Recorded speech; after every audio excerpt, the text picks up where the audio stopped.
Market లో invest చేసి మీ డబ్బులు డబుల్ చేసుకోవాలనుకుంటున్నారా? సుందరరామిరెడ్డి గారి లైవ్ సెమినార్ కి అటెండ్ అవ్వండి. Hi viewers, India's largest digital media network Suman టీవీకి స్వాగతం.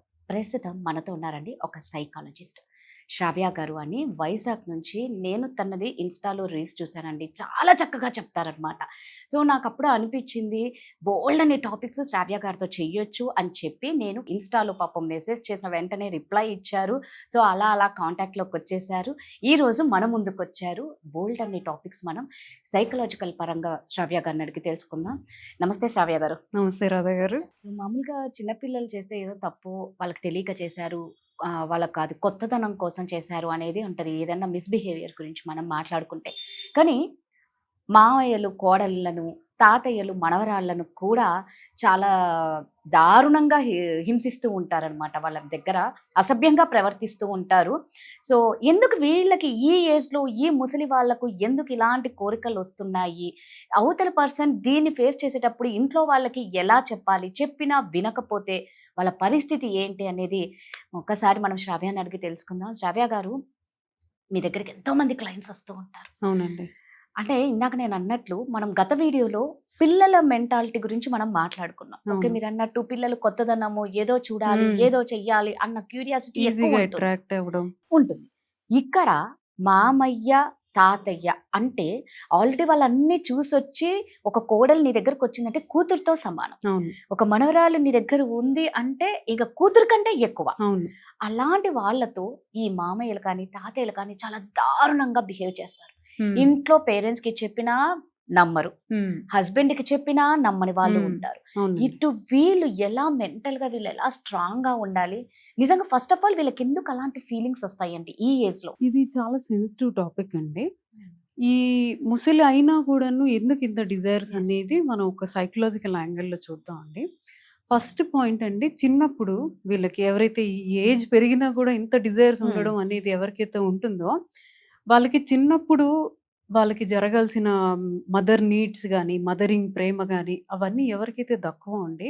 అగైన్ ఇంతకు ముందు మనం ఆ కేసులో ఎలానో వీళ్ళకి డిజైర్స్ విపరీతంగా ఉండిపోతాయండి. ఈవెన్ దో పార్ట్నర్ నుంచి దొరుకుతున్నా కూడాను ఎక్కువగా ఉండడం, ఏజ్ అయినా కూడాను ఇంకా కావాలనుకోవడం. That is the one thing అండి. ఇంకొకటి అండి, కొంతమంది మగవాళ్ళు పవర్ కంట్రోల్కి చేస్తారండి. నేను మగాన్ని, నేను ఏదైనా చేయొచ్చు అనేది కొంతమంది మగాళ్ళు చేస్తుంటారండి. సొసైటీలో ఏమవుతుంది అని అంటే, ఈ ఎస్పెషల్లీ ఇది పెద్దవాళ్ళు ఎలా యూస్ చేస్తున్నారు అని అంటే, పెద్దోళ్ళు కదా అని వదిలేస్తూ ఉంటారండి. లైక్ ఫర్ ఎగ్జాంపుల్, బస్సులో ఒక అమ్మాయి వెళ్తుంది, పక్కన ఒక 60 ఏళ్ళ పెద్ద ఆయన కూర్చున్నాడు. ఆ అమ్మాయిని ఇట్లా రాంగ్ టచ్ చేయడము, ఇట్లా ఇట్లా ఏదో చేసాడే అనుకోండి, ఆ అమ్మాయి లాగిపెట్టి కొట్టదు, అరవదు, ఏమి చేయదు, లేచి వెళ్ళిపోతుంది. ఎందుకంటే ఏజ్కి. సో నా పాయింట్ ఏంటంటే, ఇది బ్రేక్ చేయాలండి. రాంగ్ టచ్, సెక్షువల్ అబ్యూస్ ఎవరు చేసినా అది సెక్షువల్ అబ్యూజే, ఎవరు చేసినా అది రాంగ్ టచే. ఏజ్కి సంబంధం లేదు. ఒక మిడిల్ ఏజ్ మ్యాన్ చేసినా, ఒక చిన్న పిల్లడు చేసినా అది సెక్షువల్ అబ్యూస్ కిందనే వస్తుందండి.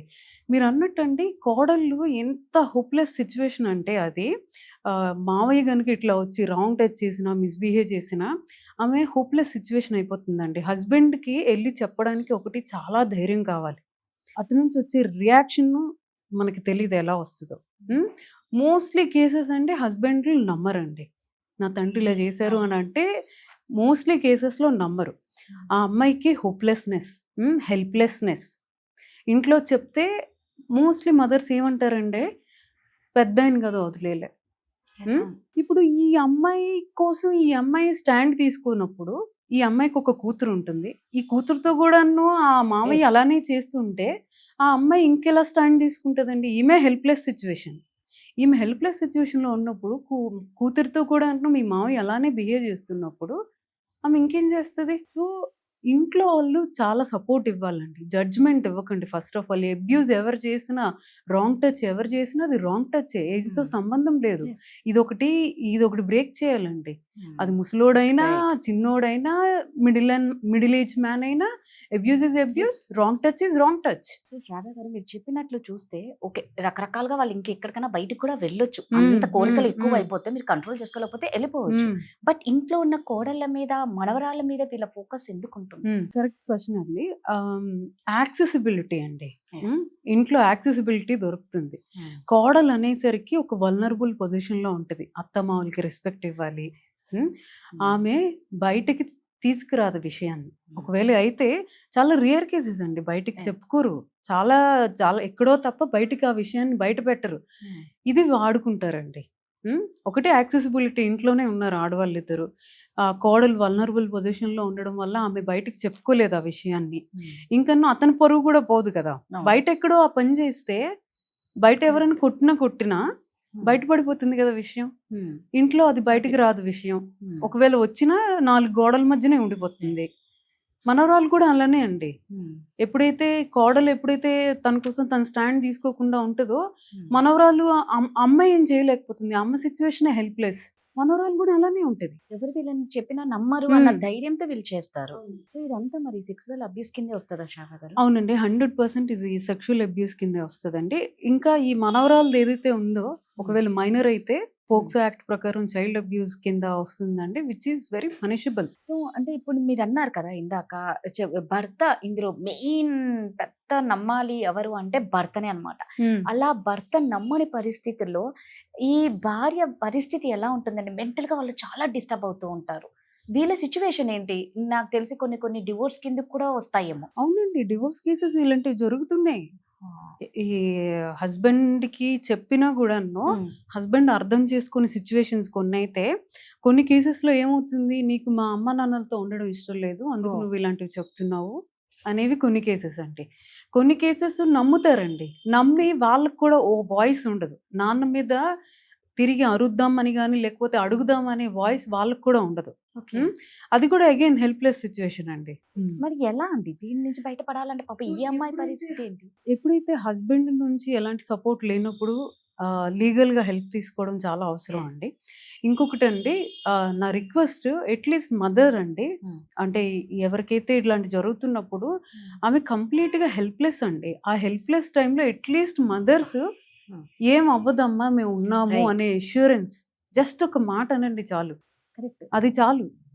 ఇంకాను హస్బెండ్ ఎప్పుడైతే హెల్ప్ లేనిది, అంటే హస్బెండ్ నుంచి ఎలాంటి హెల్ప్ లేనప్పుడు లీగల్ గా వెళ్ళడమేనండి. ఇంకా దానికి వేరే ఆప్షన్ ఏం లేదు. లీగల్ గా వెళ్ళడం బెటర్ ఆప్షన్. సో శ్రావ్య గారు, మామూలుగా మనం గుడ్ టచ్ బ్యాడ్ టచ్ గురించి బాగా అవేర్నెస్ ఇవ్వాలి, ప్రతి పిల్లలకి తెలియజేయాలి, ఇంట్లో కానీ స్కూల్లో కానీ అని చెప్తూ ఉంటారు.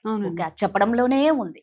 దానికంటూ స్పేస్ ఇస్తున్నారా? ఎస్ అండి, వెరీ గుడ్ పాయింట్. అంటే యాక్చువల్లీ చాలా స్కూల్స్ లో కూడా అవేర్నెస్ వస్తుందండి. గుడ్ టచ్ బ్యాడ్ టచ్ కోసం టీచర్స్ చెప్పడం, ఇళ్లలో మదర్స్ నేర్పిస్తున్నారు.